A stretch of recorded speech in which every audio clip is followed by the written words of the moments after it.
பாமன் சாமிகளை வந்து ஹாஸ்பிட்டலில் கொண்டாந்து சேர்த்துறாங்க, கால் முறிஞ்சு போச்சுன்னு. கால் முறிஞ்சிச்சு, டாக்டர்ஸ் எல்லாம் நாளைக்கு ஆப்ரேஷன் பண்ணணும்னு சொல்கிறாங்க. மறுநாள் காலைல பார்த்தா சும்மா படுத்திருக்காரு. குழந்தை வடிவில் பக்கத்தில் முருகன் இருக்கார்.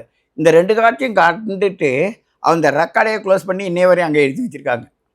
அது மாதிரி வள்ளல் பெருமானுக்கு இவர் ஜோதியானவர்ன்றதுக்கு அங்கே கோர்ட்டில் கேஸை போட்டாங்க. அப்போ வடலூர் எங்கே இருக்குது, இங்கே திருவற்றூர் எங்கே இருக்குது?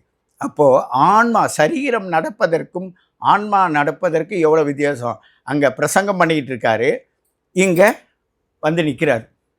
அப்போ பார்க்கும்போது வள்ளல் பெருமானை பார்த்து அந்த ஜட்ஜி என்ன கேட்குறாரு, ராமலிங்கம் ராமலிங்கம் ராமலிங்கம் 3 ரூபா கூப்பிட்றாங்க. இதோ வந்துட்டேன் அன்ட்டு உள்ளே வர்றாரு. வந்தோடனே ஜட்ஜி உட்காந்துருக்காரு, மற்றவங்களாம் எழுந்திரிச்சு நிற்கிறாங்க. வந்துட்டேன்னு சத்தம் கேட்குது, எல்லோரும் எழுந்திரிச்சு நிற்கிறாங்க. பார்த்தா தெரியல. ராமலிங்கம்னு யோசிக்கிறார், இவரோட உருவம் தெரியுது.